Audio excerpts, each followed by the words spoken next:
لله وكفى والسلام على عباده الذين اصطفى أما بعد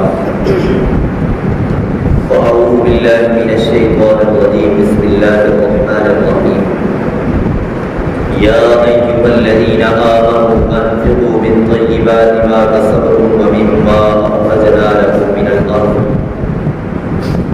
سبحان ربك رب العزة عما يصفون وسلام على المرسلين والحمد لله رب العالمين إن الله وملائكته يصلون على النبي يا أيها الذين آمنوا صلوا عليه وسلموا تسليما اللهم صل على سيدنا ومولانا محمد وعلى آل سيدنا ومولانا محمد وبارك وسلم وصل عليه. عزیزان کرام، زکوٰۃ کے متعلق مختلف عنوانات سے گفتگو ہوتی رہتی ہے. ابھی چونکہ گندم کی کٹائی کا بھی سیزن ہے اور پھر آگے صدقہ الفطر کی ادائیگی کا معاملہ بھی ہے اور بعض لوگ رمضان المبارک کا زکوٰۃ بھی ادا کرتے ہیں. تو اس اعتبار سے چند ایک گزارشات آپ کے سامنے پیش کی جائیں گی. تو سب سے پہلی بات تو یہ ذہن میں رکھنی ہے، قرآن مجید میں جہاں پر نماز کا تذکرہ فرمایا وہیں پر ساتھ اللہ رب العالمین نے زکوٰۃ کا تذکرہ فرمایا ہے. وَأَقِیمُوا الصَّلَاةَ وَآتُوا الزَّکَاةَ، نماز قائم کرو، زکوٰۃ ادا کرو. اور پھر اسلام کی بنیادی 5 ارکان ہیں. تو اسلام کی کچھ 5 بنیادیں ہیں. ان میں سب سے پہلا کلمہ طیبہ. اسلام میں داخل ہو جانے کے بعد پہلا کام اور ارکان کے اعتبار سے دوسرا کام نماز کی ادائیگی، نماز کا قیام. نمبر 3 زکوٰۃ. نمبر 4 حج. اور نمبر 5 رمضان المبارک کے روزے. یہ اسلام کے بنیادی ارکان. رمضان المبارک کا مہینہ بھی ہے اور پھر زکوٰۃ کی ادائیگی میں سے ایک مال کی زکوٰۃ ہے، ایک گندم کی اور زمین سے نکلنے والی پیداوار کی زکوٰۃ اور صدقہ الفطر کی ایک صورت ہے. اللہ رب العالمین نے جہاں پر اس کی تاکیدات بہت زیادہ بیان فرمائی ہے وہیں پر زکوٰۃ کی ادائیگی نہ کرنے پر وعیدات بھی بڑے سخت بیان فرمائی ہے. فرمایا والذین یکنزون الذهب والفضة ولا ينفقونها في سبيل الله فبشرهم بعذاب أليم. جو لوگ سونے اور چاندی کو جمع کر کے رکھتے ہیں اور اللہ کی راہ میں اس کو خرچ نہیں کرتے، آپ ان کو دردناک عذاب کی خبر دے دیجیے. عذاب علیم اس عذاب کو کہتے ہیں جہنم کا دوسرا حصہ بھی اس حصے سے پناہ مانگتا ہے، اتنا شدید اور سخت عذاب ہے. فرمایا وہ ایسا دن ہوگا جس دن میں سونے اور چاندی کو تپایا جائے گا جہنم کی آگ میں اور پھر اس کے ذریعے سے ان کی پیشانیوں پر، ان کی کمروں پر اور ان کی پشتوں کے اوپر داغ لگائے جائے گا اور کہا جائے گا یہ وہ خزانہ ہے جس کو تم اپنے نفسوں کے لیے جمع کیا کرتے تھے، جب وہ آج اپنے جمع کرنے کا عذاب. اللہ رب العالمین کا دیا ہوا مال ہے. اللہ رب العالمین نے اس کے مصارف بھی بیان فرمائے ہیں اور اللہ رب العالمین کی راہ کے اندر اس مال کو خرچ کرتا ہے. دنیا کے اندر آئے ہمارے پاس کچھ نہیں تھا، دنیا سے جائیں گے خالی ہاتھ جائیں گے. فرمایا وَلَقَدْ جِئْتُمُونَا فُرَادَىٰ كَمَا خَلَقْنَاكُمْ أَوَّلَ مَرَّةٍ. جس طرح دنیا میں آئے تھے ہاتھوں میں کچھ نہیں تھا، دنیا سے جاؤ گے کچھ نہیں ہوگا، میرے پاس آؤ گے خالی ہاتھ آؤ گے. وَتَرَكْتُم مَّا فَضَّلْنَاكُمْ وَرَاءَ ظُهُورِكُمْ. اور جس کے اوپر آج تم غرور کر رہے ہو، جس مال کے اوپر بڑا بینک بیلنس ہے، بڑی کوٹیاں ہیں، بڑا مال ہے میرے اوپر، اور غرور کے ساتھ اتراتے پھر رہے ہو، فرمائے سب کا سب پچھڑوں کے لیے چھوڑ جاؤ گے، ساتھ لے کر کے کچھ بھی نہیں جاؤ گے. خالی ہاتھ آئے خالی ہاتھ جانا ہے. فرمایا اس لیے جو کچھ میں تمہیں دے رہا ہوں اس کو میری راہ کے اندر تم خرچ کرو. تم ذرا غور تو کرو, تمہارے پاس جو کچھ ہے کیا تمہارا اپنا ہے نا؟ سب کچھ اللہ رب العالمین کی عطا ہے. فرمایا جو کچھ تمہارے پاس ہے وما بکم من نعمت فمن اللہ, جو کچھ تمہارے پاس ہے وہ میں اللہ کا دیا ہوا ہے, اور اتنا میں نے دیا وَإِن تَعُدُّوا نِعْمَتَ اللَّهِ لَا تُحْصُوهَا, اتنا کچھ دیا کہ میرے دیے ہوئے میں سے اگر تم گننے لگ جاؤ تو انعامات میں سے صرف ایک نعمت کو تم نہیں گن سکتے, ایک نعمت کو نہیں گن سکتے. اتنا کچھ میں نے تمہیں دیا ہے, اس لیے خرچ بھی تم میری راہ کے اندر کرو. انفقوا من طیبات ما کسبتم ومما اخرجنا لكم من الارض, اے ایمان والو اپنے پاکیزہ مالوں میں سے تم خرچ کرو, اور جو کچھ ہم نے تمہیں دیا ہے اور جو کچھ زمین سے ہم تمہارے لیے نکال رہے ہیں اس کو تم اللہ کی راہ کے اندر خرچ کرو. دوسرے مقام پر فرمایا وآتوا حقه يوم حصاده ولا تسرفوا, جس دن تم اپنی فصل کی کٹائی کرو اس دن اللہ رب العالمین کا حق ادا کیا کرو, اللہ کا حق ادا کرو. اللہ کا حق کیا ہے؟ قرآن کریم کی اس آیت کے بعد میں آپ کو بتاتا ہوں.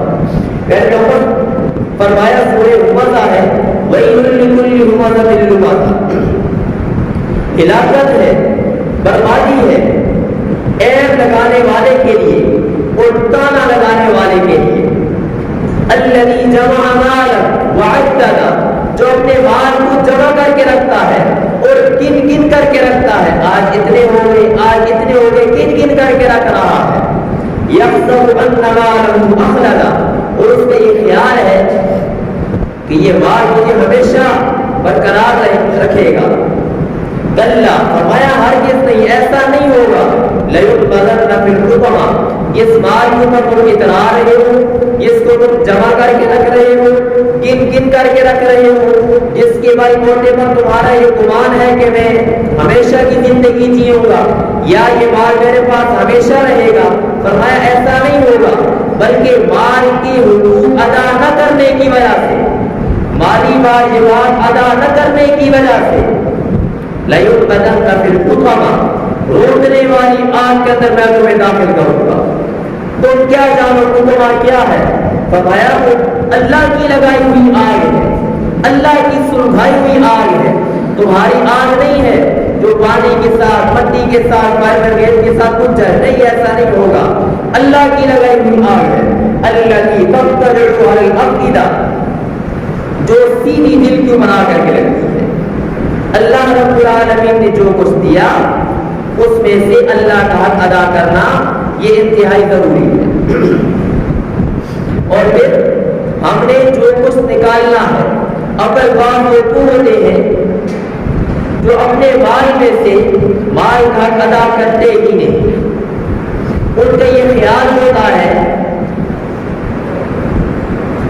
کہ یہ میں نے اپنے زور بازو سے کمایا ہے, میرا اپنا ہے, میں کیوں اس کو خرچ کروں تو غریبوں مسکینوں کو دوں.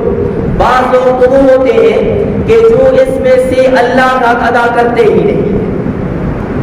بعض لوگ وہ ہوتے ہیں کہ جو خوف خدا رکھنے والے ہوتے ہیں, جو اس بات کو سمجھتے ہیں کہ میں نے اس میں سے اللہ کا حصہ بھی نکالنا ہے اور مالی واجبات میں نے ادا کرنے ہیں, لیکن وہ بھی ایک کوتاہی کرتے ہیں. وہ کوتاہی یہ کرتے ہیں کہ زکات نکالتے وقت, عشر نکالتے وقت پورا حساب نہیں کرتے, اندازے کے ساتھ نکال دیتے ہیں, تخمینے کے ساتھ. تو جب بھی زکات نکالنی ہے, عشر نکالنا ہے تو پورا حساب کر کے نکالنا ہے, تخمینہ اور اندازہ نہیں کرنا, پورا حساب کرنا ہے. ہاں اتنی گنجائش دی جاتی ہے, ایک بندہ کاروباری آدمی ہے تو اس کی ایک ریٹیل پرائز ہے جس کے اوپر وہ فروخت کر رہا ہے, ایک ہول سیل ریٹ ہے اس کے پاس, اور ایک مال کو ہے ایک طریقہ کہ اگر میں اس پوری دکان کو ابھی اس وقت بیچوں تو تو اس دکان کے بیچتے وقت مجھے کیا قیمت ملے گی؟ تو یہ جو تیسری صورت ہے اور وہاں فرماتے ہیں یہ گنجائش ہے کہ اس کے اوپر بھی زکوٰۃ ادا کی جا سکتی ہے، اور زکوٰۃ صاحب نصاب بن جانے کے بعد سال گزرنے پر کل مال کا 40واں حصہ، یعنی ہر 100 میں سے 2.5 روپے، ہر 100 میں سے 2.5 روپے اللہ فرماتے ہیں 97.5 تمہارے ہیں اور یہ 2.5 روپے تم نے میری راہ کے اندر خرچ کرنے ہیں۔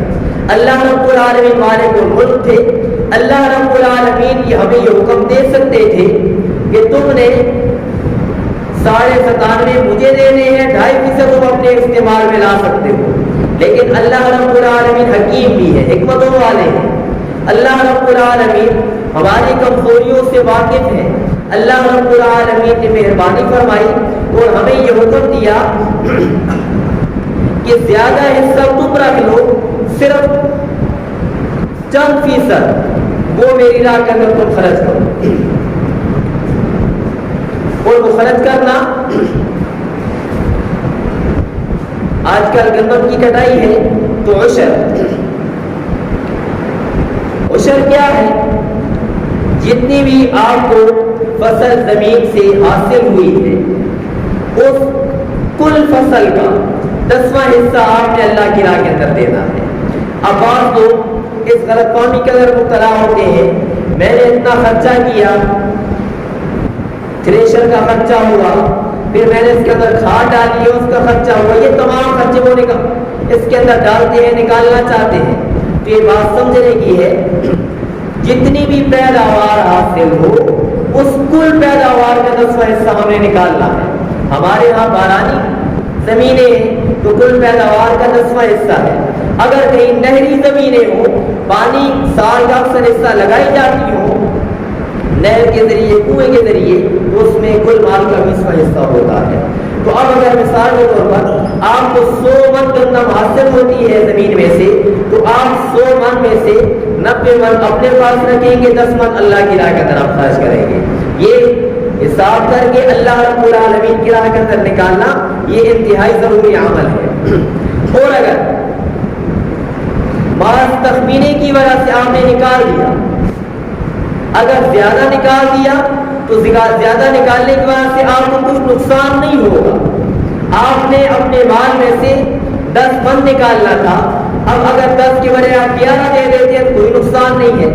لیکن اگر آپ نے اپنے مال میں سے 10 من نکالنے تھے اور آپ نے 10 من کے بجائے 9 من مکمل اور 10ویں من میں سے 39 کلو نکال دیے، صرف 1 کلو آپ نے چھوڑ دیا، یا آپ نے 39 کلو اور آدھا کلو اوپر یعنی 39.5 کلو نکال دیے، صرف آدھا کلو آپ نے چھوڑ دیا۔ اب یہ جو مال آپ کا زکوٰۃ نکالنا تھا آپ نے باقی رہ گیا، نہیں نکالا آپ نے، پیغمبر صلی اللہ علیہ وسلم کے ارشاد کا مفہوم، جو مال زکوٰۃ نکالنا تھا نہیں نکالا، مال کے اندر باقی رہ جاتا ہے، تو باقی مال کو بھی فاسد کر دیتے ہیں، خراب کر دیتا ہے۔ تو اس لیے ایک وہ زکوٰۃ نکالیے، عشر نکالیے، اور نکالتے وقت پورا حساب کیجیے، پورا نکالیے، کمی نہ ہو، زیادتی ہو جائے کمی نہ ہو۔ اور پھر پیغمبر صلی اللہ علیہ وسلم کے ارشاد، بندہ کہتا ہے میرا مال، حالانکہ بندے کا مال کیا ہے؟ بندے کا مال تو وہ ہے جو اس نے کھایا ختم ہو گیا، پہنا پرانا ہو گیا، اللہ کی راہ کے اندر دے دیا، ذخیرہ ہوگا، یہ بندے کا ہے۔ اس کے علاوہ جو کچھ ہے وہ بندے کا نہیں ہے، وہ ورثاء کا ہے، وہ بندے کا نہیں ہے، وہ پچھلوں کا مال ہے۔ جتنا ہو سکے اللہ رب العالمین کی راہ کے اندر اپنے مالوں کو خرچ کیجیے۔ اور پھر صدقۃ الفطر،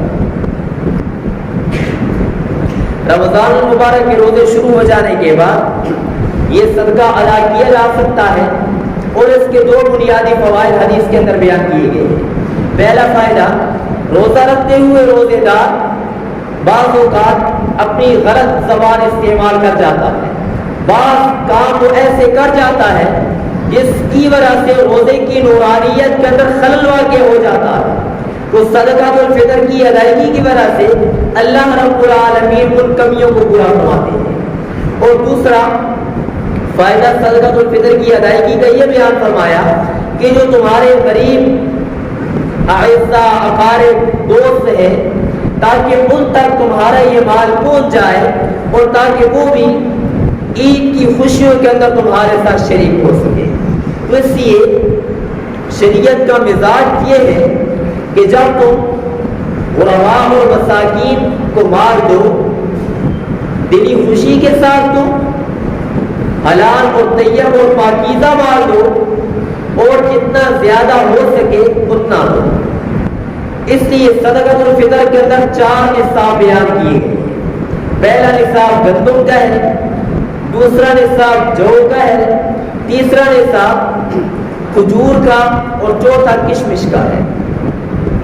اس میں سے گندم کی جو مقدار ہے وہ 2.25 سیر ہے، لیکن ہمارے ہاں جو سیر ہے اور اس وقت کا جو سیر تھا اس کے اندر کچھ کمی بیشی ہے۔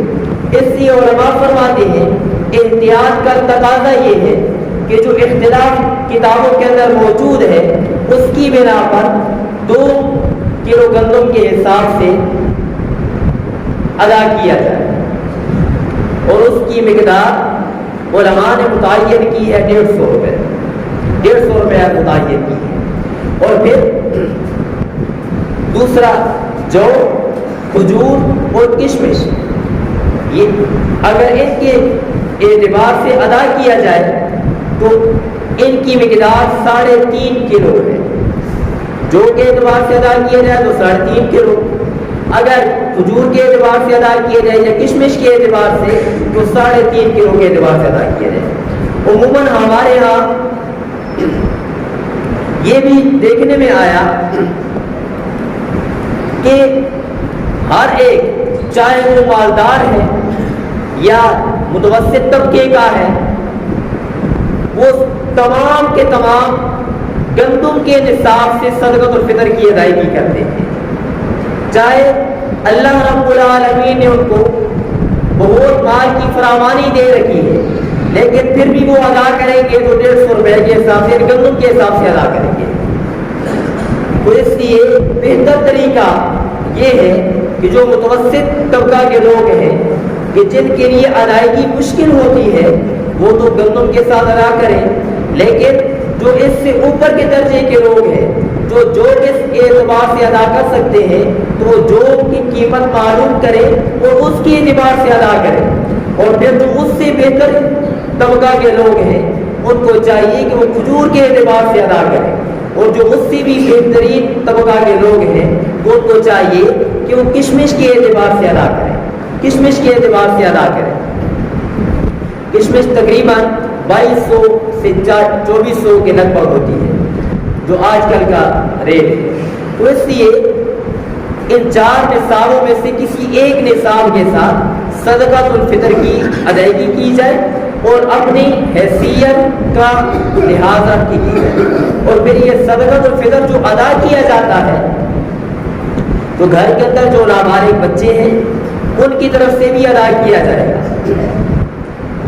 تو صدقۃ الفطر کی ادائیگی یہ ابھی سے اگر کر دی جائے تو بہتر ہوگا، تاکہ جو ہمارے غریب محتاج ضرورت مند لوگ ہیں تاکہ ان کے لیے بھی عید کی خوشیوں میں شامل ہونا آسان ہو سکے، اور پھر عید کی نماز سے قبل ادا کرنا، یہ جو 2 فوائد میں نے ذکر کیے یہ تب حاصل ہوتے ہیں جب عید کی نماز ادا کرنے سے پہلے ادا کیا جائے، اور اگر عید کی نماز پڑھنے کے بعد ادا کیا جائے ادا تب بھی ہو جائے گا، لیکن یہ جو 2 بنیادی فوائد ثمرات ہیں پھر یہ بندے کو نصیب نہیں ہوتے۔